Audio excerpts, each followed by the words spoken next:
To understand your defilements, you have to see both their allure and their drawbacks. The reason that we're a slave to them is because we either see one or the other, but not both. Say, for instance, anger comes in. You get really frustrated with your anger.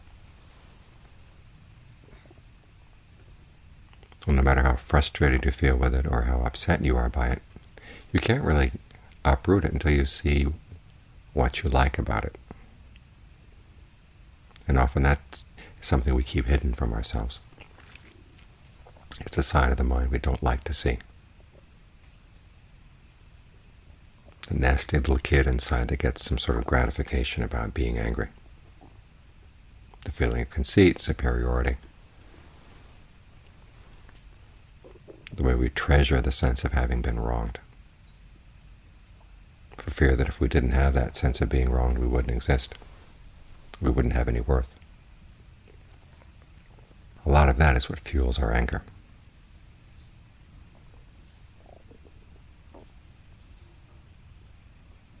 And until you see that and bring it up in the open, you're not going to be able to deal with it.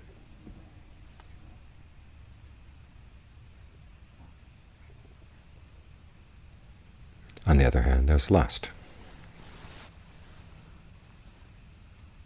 We often focus on the good side of the lust without wanting to look at the bad. And again, you're not going to be able to uproot that until you look at both sides. Exactly what gratification do you get out of it? Sometimes it seems obvious, but it's not really. You have to look a little bit deeper. And then you have to look at the drawbacks. That's a very important part of the mind that would really flourish if it weren't subject to lust,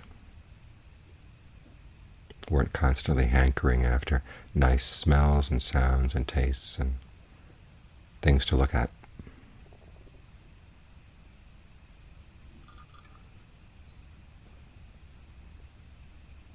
And so this is why these defilements flourish. It's because of delusion, things that the mind hides from itself.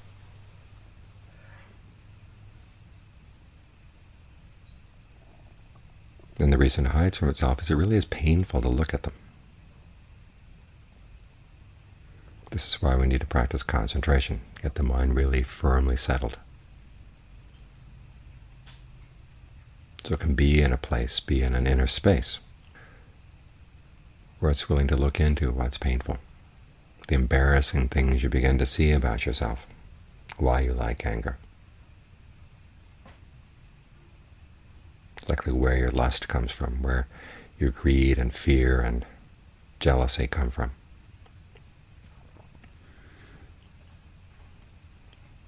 If you can't put yourself in a place where you don't feel threatened by embarrassing revelations about yourself, you're not going to be able to dig up the defilements. They're going to maintain their hold. So this is why right concentration is such an important part of the path.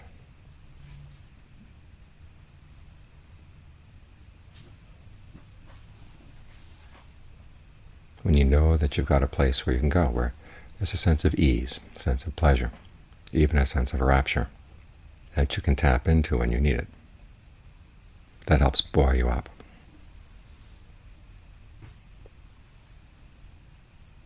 And you feel less threatened by the things you learn from discernment. It's a basic principle that real discernment is when you begin to see your own stupidity, your own lack of honesty with yourself, and things we don't want to look at, things we don't want to see.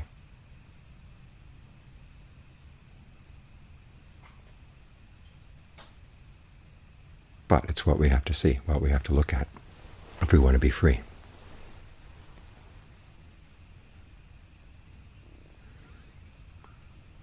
This is one of the reasons why awakened people have no pride, because what have they learned? It's not that they've learned anything miraculous or abstract. They've simply seen their own stupidity, seen their own perfidy,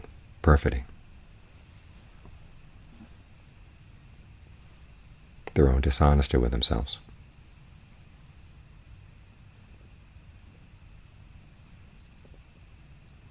And freedom comes from being able to shake those things, get yourself free of them.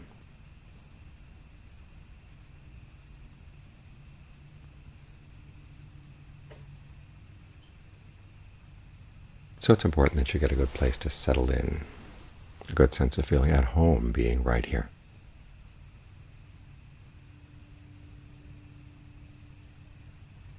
Because you have to get ready to see things about yourself that you're not going to want to see. But the sense of ease, the sense of well-being that comes with a meditation, that comes with right concentration, gives you the strength, gives you the sense of support, gives you the sense of well-being, even the sense of good humor about the whole thing that you're really going to need. It's going to see you through. So this work we're doing with the breath, making the breath comfortable, looking at it to see if it's too long, too short,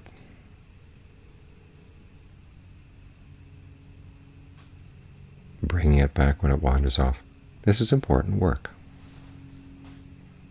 That's why we have that chant, having respect for concentration, because many times we overlook this. It seems so ordinary. And you wonder, when are you going to get on to the real stuff? Well, you're building all the skills you're going to need for the real stuff. You're going to need to be able to tap into this sense of well-being. You're going to be able to pull the mind out of any train of thought that's beginning to get too threatening. Because it's not the case that you're going to work nothing on nothing but concentration, and then when you're all ready, then you work on discernment. The two go together. Because issues are going to come up in your meditation. You're going to have to deal with them as best you can.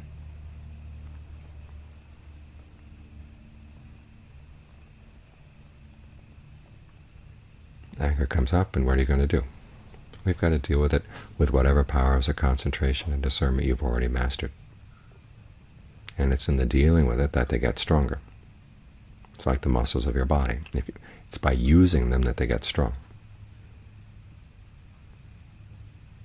You can't just sit around and wait for the body to get strong on its own. You've got to exercise it. And it's the same with your powers of the mind. You make use of what you've got. And you don't have to worry about being a dumb cow.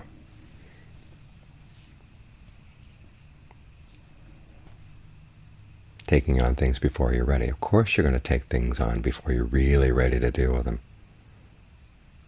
100%.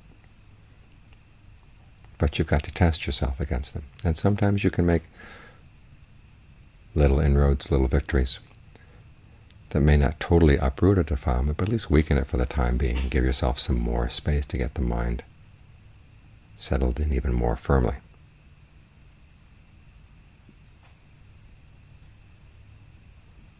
So the two qualities work together, the concentration and the discernment.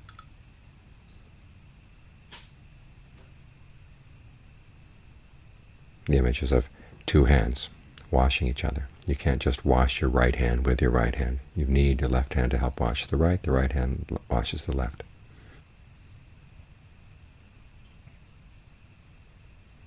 So you experiment. Basic rule of thumb is if an issue comes up, you try to deal with it. If the power, sort of the stability of your mind gets shaken, or no matter how much you analyze the problem, it doesn't seem to work, okay, then you would just pull the mind back into concentration and say, save that for later. At the very least, make sure you've got your foundation, that you've got your safe place. This is why the skills of simply cutting off trains of thought are very essential. They may not uproot the problem, but at least they give you the space you need in order to gather your forces. And when the mind is settled in and it seems to be refreshed, okay, then you can tackle the problem again.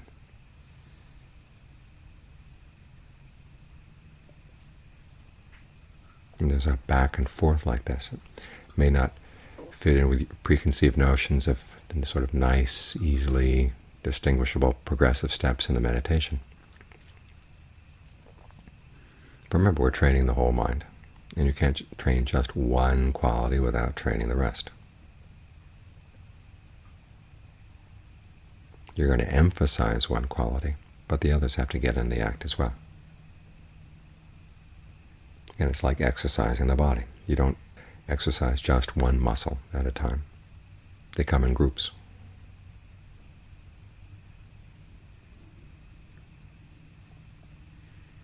So remember, the training here is both insight and tranquility. The Buddha never really made a sharp distinction between tranquility methods and insight methods. They're two qualities of mind, he said, and you'll tend to be heavier on one than the other, but you want both of them together. With both of them together, then the mind can get into good, strong states of concentration, and when the concentration is strong, these two qualities get further developed. These things all work together.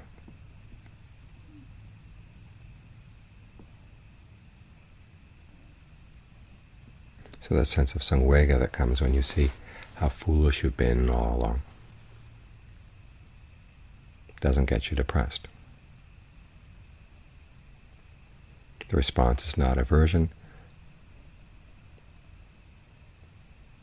but simply dispassion. You've had enough. I sometimes use the word disgust, but that has partly the right and partly the wrong connotations. Disgust in the sense of you've been eating these things all along, and you finally decide, enough of that. I don't need to eat that any longer. I don't need to feed on that any longer. Then there's dispassion, and then there's release.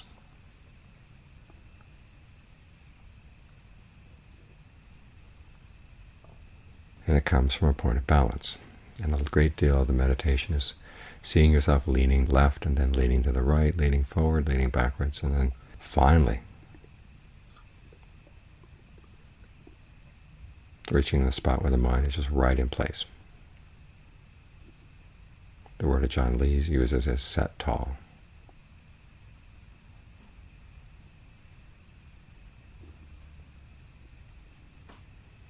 Where all the good qualities of the mind are matured together. And in the course of the practice, it may seem like a mad scramble. This quality is weak, that one's a little bit too strong. That's simply the way it is. That's how the mind grows.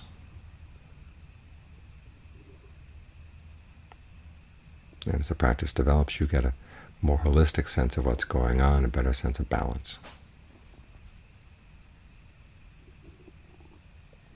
And that's how you reach the point where things open up.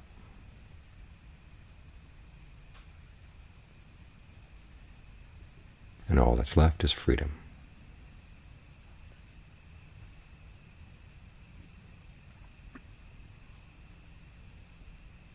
That's all you need.